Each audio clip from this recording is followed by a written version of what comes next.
Bismillahirrahmanirrahim. Assalamualaikum warahmatullahi wabarakatuh. Bertemu kembali di pembelajaran tematik. Di pembelajaran kali ini kita akan sama-sama membahas soal-soal latihan tentang pembelajaran tematik, khususnya adalah tematik IPA. Seperti biasa, sebelum kita mulai, persiapkan diri dengan baik, fokus, dan juga mungkin alat tulisnya. Jika nanti ada hal-hal penting atau materi penting yang perlu dicatat, silahkan teman-teman catat di buku tulisnya masing-masing. Dan kita akan mulai pembelajaran kali ini dengan sama-sama membaca basmalah. Bismillahirrahmanirrahim. Di dalam surat Al-Ankabut ayat 69, Allah jelaskan, dan orang-orang berjihad untuk mencari keridhaan kami. Benar-benar akan kami tunjukkan kepada mereka jalan-jalan kami, dan sesungguhnya Allah benar-benar beserta orang-orang yang berbuat baik. Jadi teman-teman semua, dalam surat ini Allah menyerukan bahwa kita harus bersungguh-sungguh dalam bekerja ataupun dalam belajar. Jadi kesungguh-sungguhan kita saat ini bisa kita tunjukkan dengan cara belajar yang sungguh-sungguh, fokus dalam menerima materi, kemudian perbanyak latihan soal untuk mengingat kembali materi yang sudah pernah diajarkan atau materi yang sudah pernah kita dapatkan.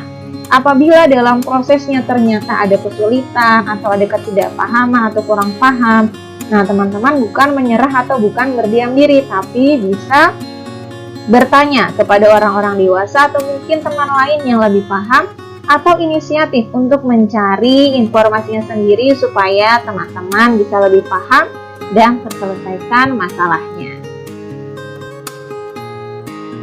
Baik teman-teman, hari ini tadi kita akan membahas soal. Nah, soal yang pertama adalah berikut ini. Kita lihat bersama-sama. Perhatikan tabel berikut. Di sini ada tabel peristiwa dan juga tabel simbiosis. Peristiwa yang pertama adalah interaksi tanaman sirih dengan inangnya. Yang kedua, interaksi antara bunga rafflesia dengan inangnya. Dan yang ketiga, interaksi bakteri rhizobium dengan akar tanaman polong-polongan. Dan yang keempat adalah interaksi eukaliptus dengan tanaman di sekitarnya. Sedangkan simbiosisnya ada simbiosis mutualisme, komensalisme, parasitisme, dan juga amensalisme. Pertanyaannya adalah, pasangan yang tepat antara peristiwa dan simbiosis di atas adalah, nah ini adalah pasangan-pasangannya. Nah sebelum kita menjawab ini, supaya hasil jawabannya benar, maka kita perlu mengingat kembali materi tentang interaksi antara makhluk hidup atau tentang simbiosis.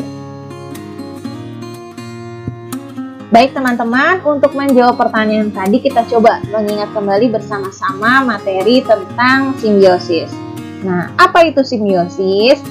Simbiosis adalah interaksi yang dekat antara dua organisme atau makhluk hidup yang berbeda. Nah, simbiosis itu ada berbagai macam. Ya, jadi interaksi antara makhluk hidup itu ada beberapa macam. Yang pertama yaitu adalah simbiosis mutualisme. Apa simbiosis mutualisme? Simbiosis mutualisme adalah interaksi antar dua makhluk hidup yang saling menguntungkan satu sama lain atau kedua-duanya diuntungkan. Ya, contohnya adalah interaksi kerbau dengan burung jalak. Kerbaunya untung karena kutu-kutu di tubuhnya hilang, burung jalaknya pun juga untung karena kenyang mengkonsumsi kutu-kutu yang ada di tubuh kerbau. Kemudian interaksi antara lebah atau kupu-kupu dengan bunga. Nah, di sini lebah atau kupu-kupunya untung karena bisa menghisap madu dari bunga, dan bunganya pun juga untung karena bisa dibantu penyerbukannya oleh lebah atau kupu-kupu. Kenapa bisa terbantu penyerbukannya? Jadi ketika lebah atau kupu-kupu hinggap di bunga ketika dia sedang menghisap madunya, nah secara tidak sengaja serbuk sari bunga tersebut menempel di kaki lebah atau kupu-kupu tersebut. Kemudian lebah atau kupu-kupu itu hinggap terbang ke bunga yang lain sambil membawa serbuk sarinya tadi. Nah ketika itu bisa saja serbuk sarinya jatuh ke putik bunga yang lain, maka terjadilah proses penyerbukan dan nanti akan bisa menumbuhkan bunga-bunga lain yang baru. Nah, interaksi yang selanjutnya adalah interaksi antara bakteri Escherichia coli dengan manusia. Nah, di sini untungnya bagaimana, kan bakteri buka untung. Nah, bakteri Escherichia coli ini hidup di dalam usus besar manusia. Bakteri ini bisa untung karena bisa tumbuh hidup ya, mendapatkan konsumsi makanan di dalam tubuh manusia. Tetapi ternyata bakteri ini juga menguntungkan manusia. Kenapa? Karena membantu proses pembusukan makanan atau proses pembusukan sisa makanan yang ada di usus besar. Jadi sama-sama saling menguntungkan. Kemudian ada bakteri Rhizobium dengan tanaman polong-polongan.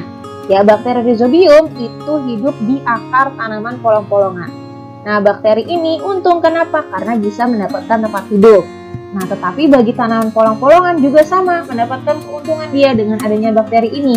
Karena bakteri Rhizobium ini bisa mengikat nitrogen yang ada di udara, kemudian disimpannya di dalam tanah atau dalam akar tanaman tadi, sehingga membuat tanamannya itu menjadi tumbuh subur. Nah, interaksi yang lainnya yang saling menguntungkan yaitu antara lalat dengan bunga Rafflesia. Ya, hampir sama seperti tadi lebah ya. Jadi lalat ini bisa membantu proses penyerbukan bunga Rafflesia. Masih banyak lagi interaksi antar makhluk hidup yang saling menguntungkan satu sama lain, dan disebutnya adalah simbiosis mutualisme. Simbiosis yang selanjutnya adalah simbiosis parasitisme. Apa simbiosis parasitisme? Simbiosis parasitisme adalah interaksi antar dua makhluk hidup di mana salah satu pihak dirugikan, sedangkan yang lain itu diuntungkan. Jadi ada yang satu rugi, yang satu untung. Nah, contohnya apa? Contohnya adalah interaksi tanaman benalu dengan tanaman inangnya. Tanaman inangnya itu maksudnya tuh bisa berupa tanaman apa saja, bisa tanaman mangga, jambu, atau yang lain ya, tumbuhan-tumbuhan lain yang dijadikan tempat hidup menempelnya tanaman benalu itu. Nah, kenapa merugikan dan kenapa ada yang diuntungkan? Jadi yang dalam interaksi ini antara tanaman benalu dengan tanaman inangnya, yang diuntungkan adalah tanaman benalu. Ya, tanaman benalu untung karena bisa mendapatkan tempat hidup, menempel pada tumbuhan lain, dan juga ketika dia menempel pada tanaman tersebut, dia mengambil zat-zat makanan yang ada pada tumbuhan yang ditumpanginya itu, atau tumbuhan inangnya. Nah, sehingga yang dirugikan tentu saja adalah tanaman inangnya ini yang ditempelkan atau menjadi tempat hidup benalu ini. Ya, maka akan kekurangan zat-zat makanan sehingga lama-kelamaan bisa menyebabkan kematian pada tumbuhan tersebut. Yang selanjutnya sama juga, yaitu pada tanaman tali putri dengan tanaman inangnya. Ini juga sama seperti tanaman benalu. Jadi tanaman tali putrinya untung karena mendapatkan makanan dan tempat hidup, sedangkan tanaman inangnya itu dirugikan. Ya, karena tadi zat-zat makanannya itu diambil. Ya, sehingga nanti lama-kelamaan justru malah akan mati. Yang selanjutnya adalah interaksi antara nyamuk dengan manusia. Teman-teman pasti sudah tahu ya siapa yang dirugikan dan siapa yang diuntungkan. Kemudian ada interaksi antara cacing hati dengan sapi. Kemudian juga ada interaksi antara bunga Rafflesia dengan inangnya. Nah, beberapa bunga Rafflesia yang liar itu dia hidup menempel di batang ataupun akar-akar pohon-pohon yang lain. Nah, ini sifatnya hampir sama seperti benalu atau tali putri. Ya, dia akan mengambil zat-zat makanan yang ada pada tanaman tersebut, sehingga Rafflesianya untung, tapi tanaman yang ditumpanginya dirugikan. Interaksi yang lain yaitu cacing pita dengan manusia. Nah, cacing pita ini tumbuh di dalam usus manusia, yang tentunya bisa menimbulkan berbagai macam penyakit pada manusia, sehingga manusianya akan dirugikan. Sedangkan cacing pitanya untung karena mendapatkan banyak makanan di dalam tubuh manusia. Nah, ini adalah contoh-contoh interaksi di mana yang satu itu diuntungkan dan yang satunya dirugikan, atau kita sebut sebagai simbiosis parasitisme. Simbiosis yang selanjutnya adalah simbiosis komensalisme. Nah, simbiosis komensalisme ini adalah interaksi antar dua makhluk hidup di mana salah satunya diuntungkan sedangkan yang lainnya itu tidak untung dan juga tidak rugi. Nah, jadi yang satu untung tapi yang lain nggak untung juga, nggak rugi juga, biasa aja gitu ya. Nah, contohnya adalah misalkan di sini tanaman anggrek dengan inangnya. Nah, tanaman anggrek ini kalau yang liar-liar di hutan gitu ya, kalau teman-teman pernah lihat, hidupnya pun juga menempel pada tanaman lain. Tetapi bedanya dengan tadi si benalu atau tali putri, tanaman anggrek ini tidak mengambil zat makanan dari tanaman yang ia tumpangi. Jadi dia hanya numpang hidup saja, tapi tidak mengambil zat makanannya. Sehingga disebutnya simbiosis komensalisme interaksinya. Karena anggreknya untung, ya mendapatkan tempat hidup, sedangkan inangnya atau tanaman yang ditumpanginya itu tidak untung dan juga tidak rugi. Nah, interaksi yang lain adalah interaksi ikan remora dengan ikan besar. Ikan remora itu ikan-ikan kecil ya. Nah, ikan besarnya bisa hiu, paus, atau yang lainnya. Nah, ikan remora ini biasanya mengikuti berada di bawah ikan-ikan besar ini atau berada di sekitar bagian wajah atau mulut dari ikan-ikan besar. Nah, ketika ikan-ikan besar itu selesai makan gitu ya, masih ada yang tersisa di bagian mulut atau bagian bawah tubuhnya, maka ikan remora ini akan memakan atau mengkonsumsi sisa-sisa makanan tersebut. Nah, tentunya dalam hal ini ikan remoranya untung ya, bisa mendapatkan makanan, tapi ikan besarnya tidak untung dan juga tidak rugi. Ya, tidak mengalami apa-apa, dia rugi juga tidak, ya untung juga tidak. Jadi biasa saja. Nah, yang selanjutnya adalah misalkan di sini tanaman sirih dengan inangnya. Atau mungkin tanaman anggur dengan inangnya. Jadi tanaman sirih itu termasuk salah satu jenis tanaman yang merambat. Ya, dia butuh tempat atau tanaman lain untuk merambatkan batang-batangnya supaya bisa hidup.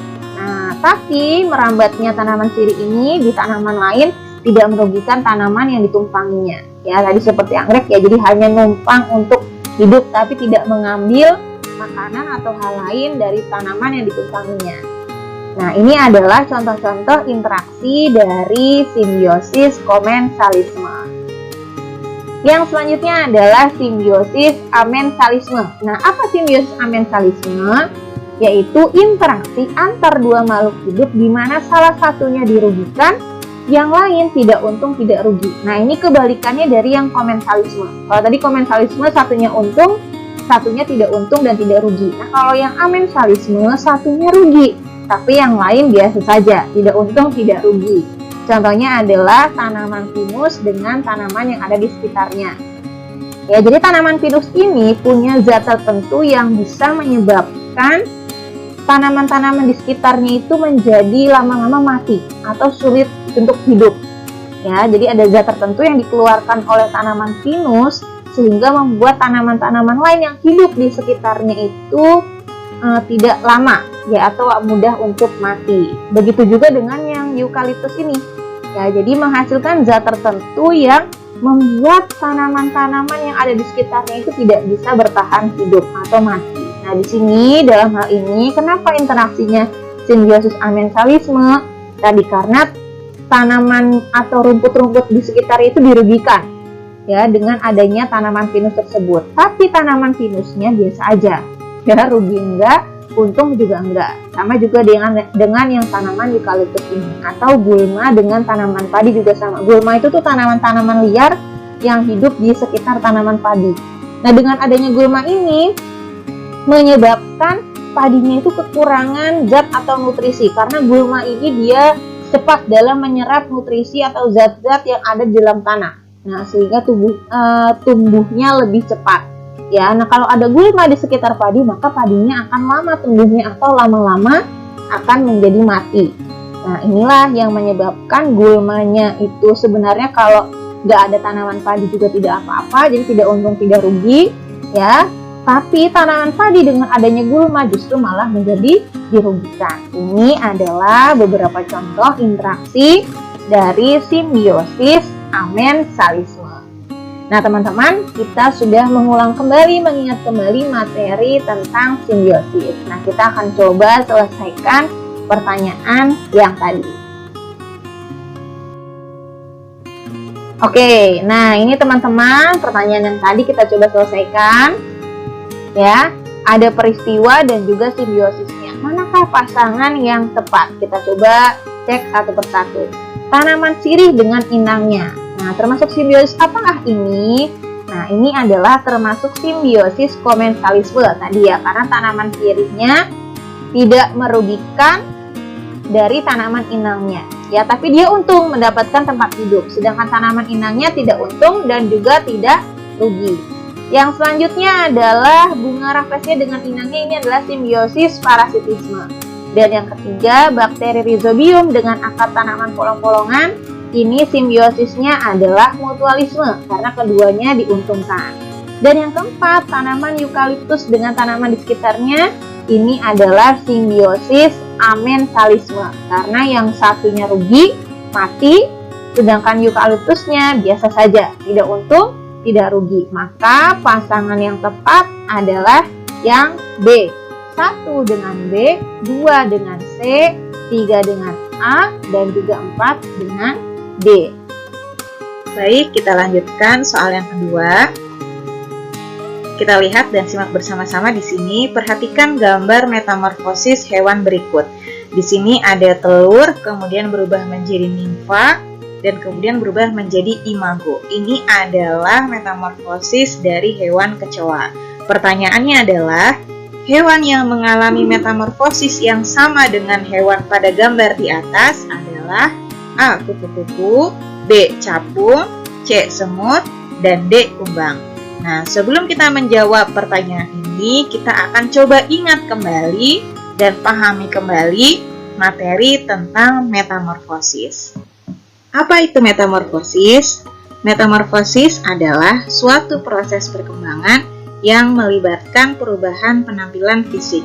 Metamorfosis terbagi menjadi dua, ada metamorfosis yang sempurna dan ada juga metamorfosis yang tidak sempurna. Apa perbedaan keduanya? Perbedaan dari metamorfosis yang sempurna dan tidak sempurna adalah jika metamorfosis sempurna setelah fase telur, kemudian menetas menjadi larva. Jadi sebutannya adalah larva. Tetapi pada metamorfosis yang tidak sempurna setelah telurnya menetas, maka akan menjadi nimfa. Jadi sebutan tahapannya atau fasenya adalah nimfa. Perbedaan selanjutnya yaitu pada metamorfosis yang sempurna terdapat fase pupa atau kepompong. Sedangkan pada metamorfosis yang tidak sempurna tidak terdapat fase pupa atau kepompong. Perbedaan yang selanjutnya yaitu pada metamorfosis yang sempurna bentuk larvanya berbeda dengan bentuk imago atau bentuk dewasanya. Sedangkan pada metamorfosis yang tidak sempurna bentuk nimfanya itu mirip atau menyerupai dengan bentuk imago atau bentuk dewasanya. Contoh hewan yang mengalami metamorfosis sempurna adalah katak, nyamuk, lalat, kupu-kupu, kumbang, dan juga semut. Sedangkan hewan yang mengalami metamorfosis tidak sempurna ada belalang, capung, jangkrik, dan juga kecoa. Bagaimana tahapan metamorfosisnya? Kita coba lihat bersama-sama. Di sini ada contohnya tahapan metamorfosis dari kupu-kupu. Kupu-kupu termasuk hewan yang mengalami metamorfosis sempurna. Ya, kita bisa lihat di sini cirinya. Yang pertama, setelah fase telur, ya, kupu-kupu mengalami fase larva. Larva dari kupu-kupu adalah ulat. Kemudian ulat tumbuh dan berkembang menjadi kepompong. Kemudian di dalam kepompong tersebut, ulat menyiapkan anggota tubuh yang lain, kemudian keluar menjadi kupu-kupu muda dan berkembang menjadi kupu-kupu dewasa. Kita bisa lihat juga di sini bentuk dari larvanya berbeda dengan bentuk imago atau dewasanya. Kalau bentuk larvanya belum terdapat sayap, hanya ulat biasa. Sedangkan ketika bentuk imago atau ketika mencapai dewasa, nah di sini sudah terdapat sayapnya. Kemudian ciri yang selanjutnya yang menggolongkan kupu-kupu termasuk metamorfosis sempurna adalah kupu-kupu mengalami atau melewati fase pupa atau kepompong. Yang selanjutnya yaitu contohnya adalah metamorfosis dari lalat. Nah, teman-teman bisa lihat di sini lalat juga termasuk hewan yang mengalami metamorfosis sempurna. Di sini juga ada metamorfosis semut, kemudian metamorfosis katak. Jika teman-teman lihat di sini pada katak ada yang spesial ya. Katak termasuk hewan yang mengalami metamorfosis sempurna. Tetapi pada tahapan metamorfosisnya tidak melalui fase atau tahapan pupa atau kepompong. Jadi pada metamorfosis katak tidak terdapat tahapan pupa. Tetapi katak termasuk hewan yang mengalami metamorfosis sempurna. Kenapa? Karena bentuk larva katak berbeda dengan bentuk imago atau dewasanya. Teman-teman bisa lihat di sini bentuk larvanya katak adalah berudu atau kita biasa sebut dengan kecebong. Sedangkan bentuk dewasanya itu badannya sudah tidak lagi seperti berudu.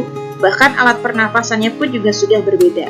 Sehingga katak termasuk hewan yang mengalami metamorfosis sempurna. Selain itu ada juga kumbang. Kumbang juga termasuk hewan yang mengalami metamorfosis sempurna. Karena bentuk larvanya juga berbeda, selain itu pada kumbang juga mengalami atau melewati fase pupa. Hewan lain yang mengalami metamorfosis ada capung, tetapi pada capung tidak mengalami metamorfosis sempurna, tetapi metamorfosisnya tergolong metamorfosis yang tidak sempurna. Kenapa? Karena pada capung tidak terdapat fase kepompong. Selain itu, bentuk nimfanya hampir mirip atau menyerupai dengan bentuk imago atau capung dewasa. Hanya mungkin ada bagian tubuh tertentu yang belum tumbuh atau belum berkembang sehingga agak sedikit berbeda. Tetapi bentuknya atau secara fisiknya itu hampir sama seperti bentuk imagonya. Atau yang lain lagi kita bisa lihat di sini ada metamorfosis dari belalang. Belalang juga termasuk ke dalam hewan yang mengalami metamorfosis tidak sempurna. Tadi selain tidak melewati fase pupa, juga bentuk nimfa dari belalang hampir mirip dengan bentuk dewasanya. Kita bisa lihat di sini belalang yang kecil atau kita sebut sebagai nimfa, itu bentuk tubuhnya sudah menyerupai seperti dewasanya, tetapi mungkin hanya belum ada sayapnya atau mungkin juga belum besar bagian tubuhnya.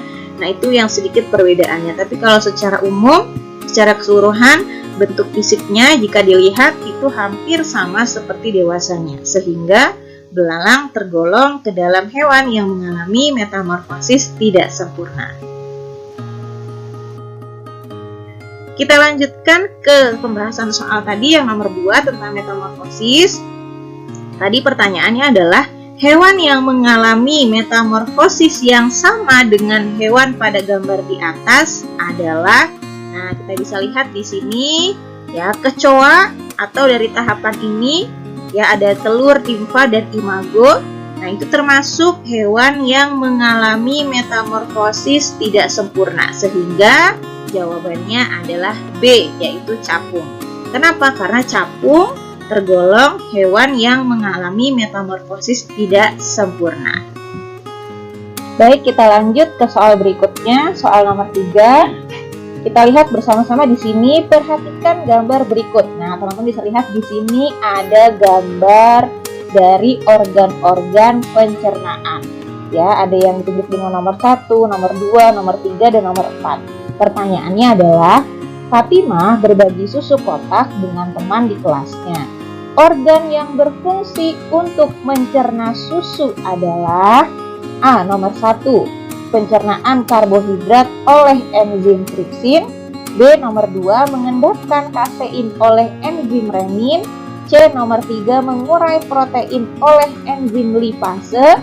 D. Nomor 4, penyerapan sari-sari makanan oleh tubuh. Nah, supaya kita tahu atau mengingat kembali organ-organ pencernaan beserta peristiwa atau proses yang terjadi di sana, untuk menjawab pertanyaan ini, maka kita akan lihat dan ingat kembali materinya bersama-sama.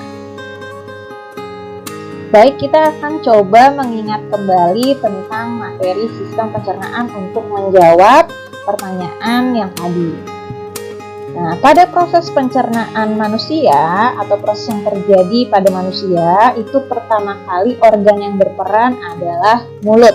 Jadi makanan masuk ke dalam mulut. Nah, apa yang terjadi di mulut atau proses pencernaan apa yang terjadi di mulut? Di mulut terjadi proses pencernaan secara mekanik dan juga secara kimiawi.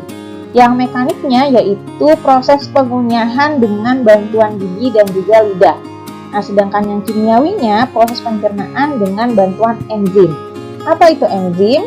Enzim adalah zat yang terdapat di dalam tubuh yang membantu proses-proses kerja yang ada di dalam tubuh. Salah satunya adalah proses pencernaan, sehingga prosesnya menjadi lebih cepat hasilnya.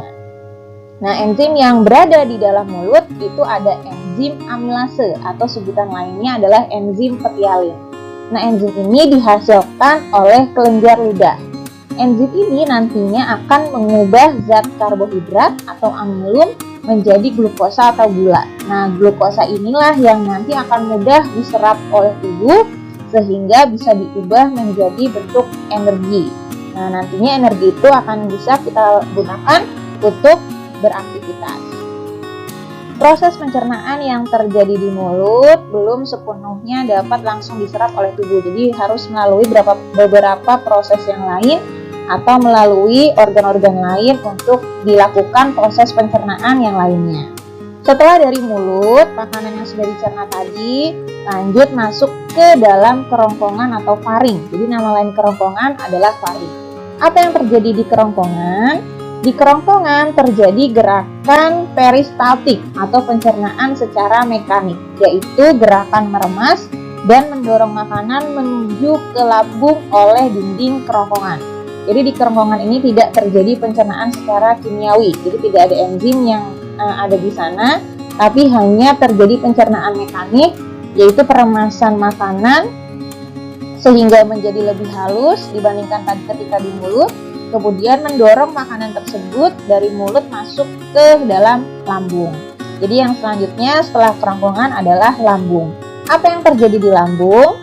Di lambung terjadi proses pencernaan secara mekanik ataupun juga secara kimiawi.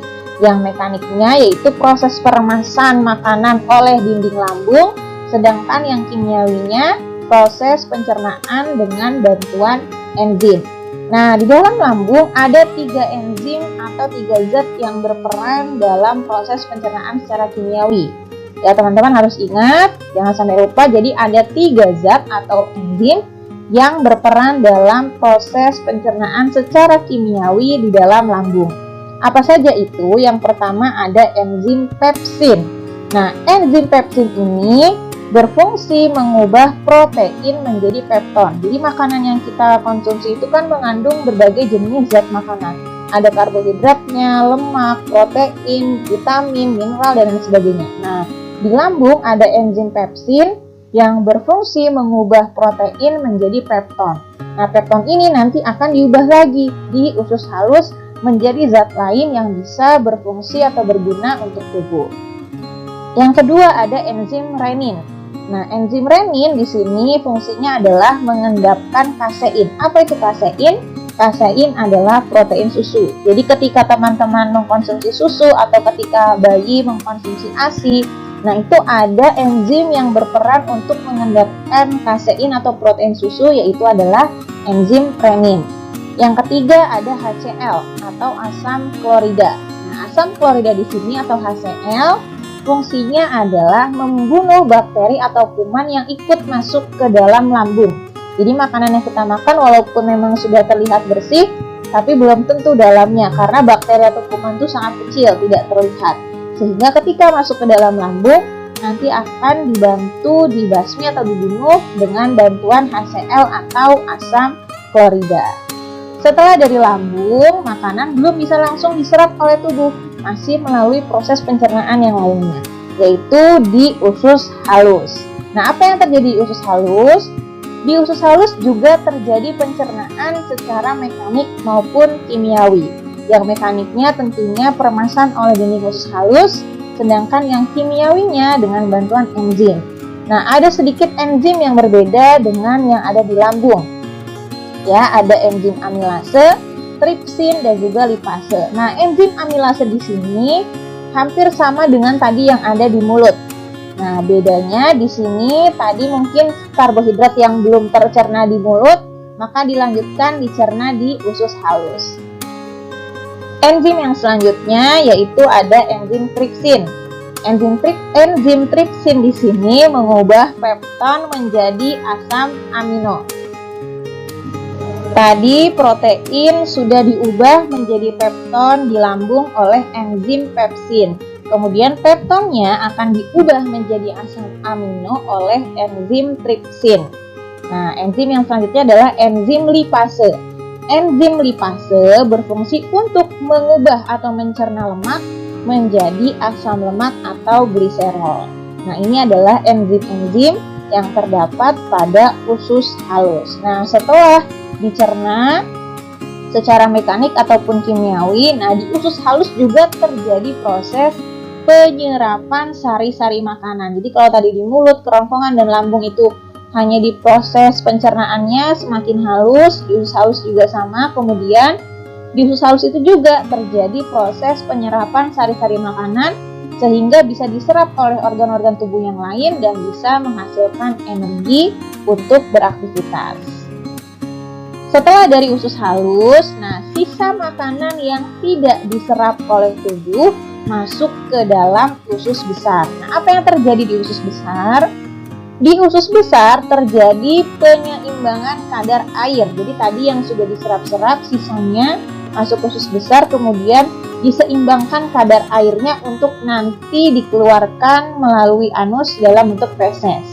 Ya, kemudian di usus besar pun juga terjadi pembusukan sisa makanan oleh bakteri Escherichia coli. Tadi kalau kita lihat di materi yang simbiosis, kita lihat bersama di sana kalau bakteri E. coli ini bersimbiosis mutualisme dengan manusia. Nah, disinilah tadi interaksinya. Ya, jadi bakteri ini membantu proses pembusukan makanan yang terjadi di usus besar. Jadi di usus besar, satu terjadi penyeimbangan kadar air, yang kedua terjadi pembusukan makanan oleh bakteri Escherichia coli. Kemudian selanjutnya apa? Sisa makanan yang sudah dibusukkan dan diseimbangkan kadar airnya kemudian dikeluarkan melalui organ anus. Nah, ya dalam bentuk feses. Jadi sisa makanan yang sudah tidak dipakai kemudian juga diseimbangkan kadar airnya, kemudian dibusukkan, kemudian baru dikeluarkan dalam bentuk feses melalui anus. Nah, ini tadi adalah proses pencernaan pada manusia mulai dari mulut sampai dengan terakhir dikeluarkan sisa makanannya melalui anus. Nah, yang selanjutnya kita akan coba lihat kembali soal yang tadi. Ya, di sini ada organ pencernaan nomor 1, 2, 3, dan 4. Nah, sebelum kita jawab ke pilihan jawabannya, kita lihat dulu nomor 1 ini apa. Nah, nomor 1 ini adalah mulut. Ya, nomor 2 adalah lambung. Nomor 3 itu usus halus. Jadi yang di bagian tengah ini yang lebih kecil ukurannya ini adalah usus halus. Kemudian yang bagian pinggir-pinggir ini yang besar ukurannya ini adalah usus besar. Nah, yang tepat yang mana untuk mencerna susu? Karena Fatima tadi kan berbagi susu nih dengan temannya. Nah, organ yang tepat untuk mencerna susu yang mana? Nah, jawabannya adalah tentunya yang B. Tadi ya, ada enzim renin di lambung yang berfungsi untuk mengendapkan protein susu atau kasein. Baik, kita akan lanjutkan ke soal yang keempat. Nah, di sini ada soal siswa kelas 6 melakukan percobaan tentang sifat wujud benda. Pada akhir percobaan diperoleh data sebagai berikut. Benda 1 bentuknya berubah tetapi volumenya tetap. Benda 2 bentuknya tetap, volumenya pun juga tetap. Sedangkan benda 3 bentuknya berubah dan volumenya juga berubah. Berdasarkan data di atas dapat disimpulkan bahwa wujud benda 1, benda 2, dan benda 3 secara berurutan adalah A. Udara, kertas, dan kecap, B. Solar, tembok, dan asap, C. Keramik, LPG, dan Pertamax, D. Embun, angin, dan juga es. Nah, teman-teman, untuk menjawab soal ini tentunya kita harus mengingat kembali, mengulang kembali materi tentang wujud benda, sifat-sifat dari wujud benda. Nah, seperti apa materinya? Kita coba ingat kembali bersama-sama. Baik teman-teman, kita coba ingat kembali materi tentang wujud benda. Wujud benda itu ada 3, yaitu padat, cair, dan juga gas. Jadi teman-teman jangan sampai lupa ya, wujud benda itu ada 3, padat, cair, dan juga gas. Nah, bagaimana sifat dari masing-masing wujud benda ini? Nah, di sini bisa teman-teman perhatikan sifat dari wujud benda. Ini wujud bendanya, ini bentuknya bagaimana, dan ini volumenya. Jadi ini adalah sifat-sifat dari wujud benda. Yang pertama adalah benda padat. Nah, benda padat sifat bentuknya itu adalah tetap. Ya, jadi ketika dimasukkan atau dipindahkan dari satu wadah ke wadah yang lain atau dari satu tempat ke tempat yang lain, maka benda padat tersebut tidak akan berubah bentuknya atau artinya bentuknya tetap. Nah, volumenya pun juga tetap. Ya, jadi ketika dipindahkan, tadi selain bentuknya tetap, volumenya juga tetap. Sedangkan pada benda cair, ya pada benda cair contohnya misalkan saja air. Nah, sifat bentuknya itu berubah mengikuti wadahnya atau tempatnya. Ya, jadi ketika air dipindahkan ke gelas, dia bentuknya akan mengikuti gelas tersebut. Ketika air dipindahkan ke mungkin tempat minum yang lebih tinggi atau yang lebih langsing atau yang bentuknya mungkin ada lekuk-lekuknya, nah nanti akan mengikuti dari bentuk atau wadahnya tersebut. Tetapi walaupun bentuknya berubah-ubah menyesuaikan atau mengikuti wadahnya, tetapi volume dari benda cair tersebut tetap tidak berubah seperti semulanya atau seperti awalnya. Nah, sedangkan yang ketiga, sifat dari wujud gas atau benda gas. Nah, bentuknya itu bisa berubah juga mengikuti wadahnya. Contohnya misalkan saja udara yang ada di dalam balon. Nah, ketika balonnya bentuknya elips, maka udara tersebut juga akan mengisi balon tersebut sehingga berbentuk elips. Tapi ketika balonnya itu mungkin berbentuk bentuk yang lain, nah dia akan mengikuti wujudnya atau bentuknya seperti bentuk balon tersebut. Nah, selain itu, selain bentuknya yang berubah mengikuti tempatnya, ternyata volumenya juga menyesuaikan dengan wadahnya. Kalau tadi di benda cair, volumenya tetap, walaupun bentuknya berubah-ubah, tapi volumenya tetap. Nah, kalau di benda gas, bentuk dan volumenya itu berubah sesuai dengan wadah atau tempat yang ditempati dari benda tersebut. Nah, teman-teman, kita bisa lihat di sini misalnya saja contoh dari beberapa benda yang berwujud padat ataupun cair dan juga gas. Di sini ada kayu. Ya, jadi kalaupun kayunya mau dipindahkan ke dalam ember, ke dalam tangki atau ke dalam lemari, nah kayunya bentuknya tidak akan berubah. Volumenya juga tidak akan berubah. Nah, di sini ada contoh benda cairnya air. Nah, ketika di gelas, maka dia akan menyesuaikan dengan bentuk gelasnya. Ketika dipindahkan ke dalam botol, maka dia akan menyesuaikan bentuknya seperti botol. Nah, tetapi volumenya akan sama. Ya, kalau misalkan yang di gelasnya itu mungkin 1 liter, maka ketika dituang ke botol juga sama 1 liter. Kecuali jika tumpah ya airnya, maka volumenya akan berbeda lagi. Nah, di sini contohnya adalah misalkan untuk yang gas udara dalam balon. Tadi ya sudah dijelaskan. Maka bentuknya akan berubah menyesuaikan dengan wadahnya. Kalau bentuknya elips, maka dia akan berbentuk elips. Nah, volumenya pun juga sama, akan menyesuaikan. Balon yang lebih kecil, tentu volumenya akan berbeda dengan balon yang lebih besar. Jadi pada benda yang berwujud gas, bentuk ataupun volumenya akan berubah sesuai dengan wadah atau tempatnya. Nah, teman-teman, selain sifat dari wujud benda ini, padat, cair ataupun gas, ternyata ketiga wujud benda ini bisa berubah menjadi wujud benda yang lain. Nah, kita bisa lihat di sini perubahan wujud pada benda. Nah, di sini ada benda padat, cair, dan gas.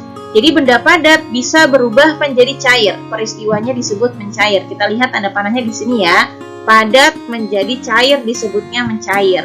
Kemudian ada benda cair berubah menjadi padat disebutnya membeku. Di sini ada juga misalkan benda cair berubah dia menjadi gas atau menjadi udara. Nah, disebutnya adalah menguap. Nah, sedangkan kalau benda gas berubah menjadi cair, disebutnya peristiwanya adalah mengembun atau proses terjadinya embun. Nah, di sini ada juga benda padat berubah menjadi gas. Peristiwanya disebut menyublim. Sedangkan benda gas yang berubah menjadi padat itu disebut peristiwanya mengkristal atau deposisi. Nah, teman-teman, ini adalah materi tentang wujud benda, baik dari sifat-sifatnya maupun dari perubahan wujud benda tersebut. Nah, kita harus mengingat kembali, membaca kembali, dan mengulang kembali agar materinya tidak dilupakan. Nah, kita akan lanjutkan jawab pertanyaan yang tadi ya, tentang wujud benda atau sifat-sifat dari wujud benda tersebut. Nah, tadi berdasarkan sifat-sifatnya, baik bentuk ataupun volumenya, kita coba cek nih. Benda 1, benda 2, benda 3 ini termasuk kategori yang mana? Apakah benda padat, cair ataupun gas. Nah, kalau dari benda satu bentuknya berubah tetapi volumenya tetap. Nah, ini adalah termasuk sifatnya benda cair. Kalau benda dua bentuknya tetap dan volumenya juga tetap. Nah, ini adalah sifat dari benda padat. Sedangkan yang ketiga, benda tiga bentuknya berubah, volumenya juga ikut berubah. Nah, ini adalah sifat dari benda gas. Maka dari itu, kalau kita lihat dari wujud benda ini secara berurutan cair, padat, dan gas. Berurutan ya di soal karena dituliskan di sini secara berurutan. Maka harus berurutan cair, padat, dan gas. Kita lihat di sini contoh benda yang berwujud cair, padat, dan gas secara berurutan mana? Nah, jawabannya adalah yang B, solar, tembok, dan juga asap. Solar itu bentuknya cair, tembok padat, dan asap bentuknya adalah gas. Oke, kita lanjutkan ke soal berikutnya, soal nomor 5. Nah, kita lihat di sini bersama-sama, perhatikan gambar di samping. Nah, ini ada gambarnya ya, ada gelas berisi air, kemudian dimasukkan pensil. Nah, teman-teman bisa lihat bersama-sama di sini penampakan yang terlihat ya, bagaimana gambarnya. Nah, pertanyaannya adalah sifat-sifat cahaya yang terdapat pada gambar di samping adalah A. Sifat cahayanya dibiaskan. Penjelasannya, aku dapat melihat pensil yang berada dalam gelas. B. Sifat cahayanya menembus benda bening. Penjelasannya, aku melihat pensil dalam gelas tampak patah. Yang option B, menembus benda bening. Penjelasannya, aku dapat melihat pensil yang berada di dalam gelas. Sedangkan dibiaskan, penjelasannya, aku melihat pensil di dalam gelas tampak patah. Yang C, cahaya merambat lurus. Penjelasannya, aku melihat pensil di dalam gelas terlihat lurus. Cahaya dapat diuraikan. Aku dapat melihat pensil yang berada di dalam gelas. Option yang D, cahaya dapat dipantulkan. Aku dapat melihat pensil yang berada di dalam gelas. Option selanjutnya, cahaya dibiaskan. Penjelasannya, aku melihat pensil di dalam gelas tampak patah. Nah, ini adalah sifat-sifat cahaya dan juga penjelasan yang menerangkan dari sifat cahaya tersebut berdasarkan gambar yang ada di soal. Nah, teman-teman, untuk menjawab pertanyaan ini tentunya kita harus mengingat kembali dan mengulang kembali materi tentang sifat-sifat dari cahaya. Nah, kita akan coba ingat bersama-sama dan ulang bersama-sama materi tersebut. Baik teman-teman, kita akan coba mengingat kembali atau mengulang kembali materi tentang sifat-sifat cahaya. Nah, ada apa saja sifat-sifat dari cahaya? Yang pertama yaitu adalah cahaya dapat dipantulkan. Kita bisa lihat dari gambar ini, contoh dari cahaya dapat dipantulkan yaitu ketika ada cermin, kemudian disinari oleh senter, maka cahayanya itu tidak akan tembus ke dalam cermin ya, tapi justru akan memantul dan bisa membentuk bayangan. Nah, contohnya itu ketika kita sedang bercermin atau ketika ngaca gitu ya, kita bisa melihat bayangan wajah kita di cermin tersebut.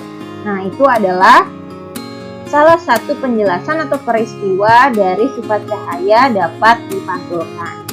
Sifat yang kedua yaitu cahaya dapat diuraikan. Nah, contohnya adalah terjadinya peristiwa atau munculnya pelangi. Nah, biasanya pelangi itu muncul ketika setelah hujan ataupun mungkin di daerah-daerah yang mungkin ada banyak rintik-rintik airnya, seperti ketika di sekitar air terjun. Nah, mengapa bisa terjadi seperti itu? Nah, jadi awalnya itu cahaya matahari berwarna putih, kemudian karena ada rintik-rintik air tersebut, baik air hujan ataupun air terjun atau yang lain, nah, itu membuat cahaya atau sinar putih tersebut terbiaskan dan menjadi berbagai macam warna.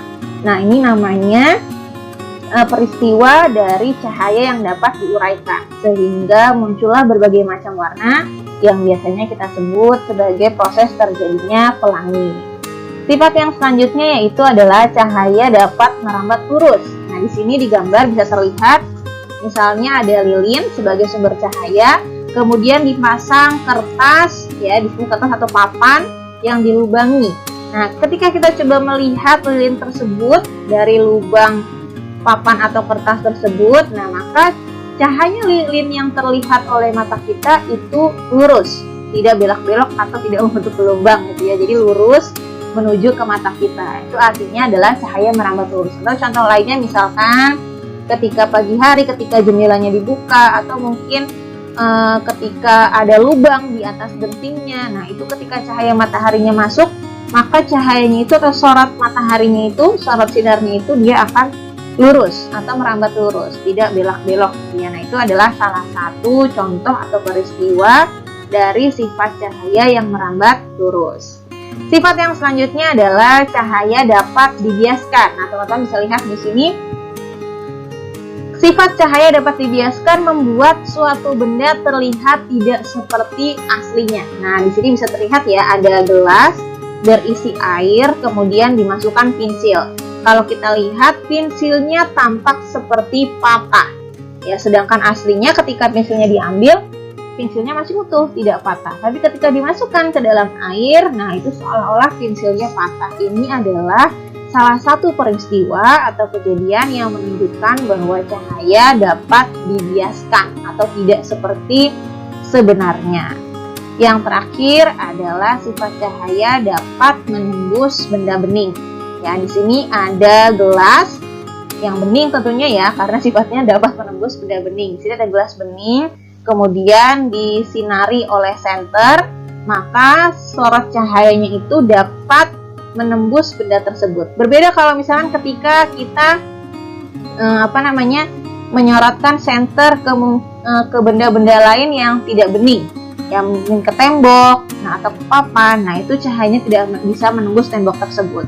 Ya, tapi justru akan memantul. Ya, tadi yang cahaya dapat dipantulkan. Jadi ketika disorotkan ke benda yang bening, maka cahaya tersebut akan bisa menembus benda bening. Nah, ini tadi adalah kelima sifat dari cahaya dan beberapa contoh peristiwanya. Mungkin masih banyak lagi contoh peristiwa-peristiwa lain yang mewakili dari sifat-sifat cahaya ini. Nah, setelah ini kita akan coba jawab pertanyaan yang tadi. Setelah tadi kita mencoba mengingat kembali materi tentang sifat-sifat cahaya, kemudian juga beberapa contoh dari peristiwa yang mewakili dari sifat-sifat cahaya. Nah, kita akan coba menjawab pertanyaan ini. Ya, kita lihat di sini ada gelas berisi air dan dimasukkan pensil. Nah, yang bisa kita lihat adalah pensilnya seolah-olah patah, padahal aslinya tidak. Nah, ini tadi termasuk ke dalam sifat cahaya yang dapat dibiaskan. Nah, selain itu, ketika kita lihat benda ini, ya, walaupun sudah diisi air gelasnya, tapi kita masih bisa melihat pensilnya. Ya, jadi dari gambar ini kita masih bisa melihat keadaan pensilnya. Artinya adalah cahaya dapat menembus benda bening sehingga kita bisa melihat pensilnya. Maka jawabannya yang tepat adalah yang B. Cahaya dapat menembus benda bening. Peristiwanya adalah aku dapat melihat pensil yang berada dalam gelas. Terus yang kedua, cahaya dapat dibiaskan. Aku melihat pensil di dalam gelas tampak seperti patah. Nah, ini adalah contoh soal dari sifat-sifat cahaya. Baik teman-teman, itu tadi adalah pembahasan latihan soal. Ada 5 soal ya, dengan materi yang berbeda-beda. Ada mulai dari simbiosis, kemudian metamorfosis, sistem pencernaan, sifat dari wujud benda, dan juga ada sifat-sifat cahaya. Nah, materi-materi yang tadi kita sudah ulang kembali dan kita sudah coba ingat kembali. Jangan sampai teman-teman lupakan. Kalau bisa, teman-teman perbanyak lagi informasi, perbanyak lagi latihan soal, supaya materi-materi yang sudah pernah dipelajari, yang sudah pernah diingat kembali, itu bisa menjadi lebih paham dan menjadi lebih melekat dan tidak lupa. Nah, itu saja untuk pertemuan hari ini. Jangan lupa teman-teman perbanyak latihan soal. Apabila ada hal yang tidak mengerti, bisa teman-teman tanyakan kepada orang-orang yang mungkin lebih paham atau mungkin inisiatif untuk mencari informasinya sendiri melalui berbagai macam sumber belajar. Itu saja, terima kasih banyak atas perhatiannya. Wassalamualaikum warahmatullahi wabarakatuh.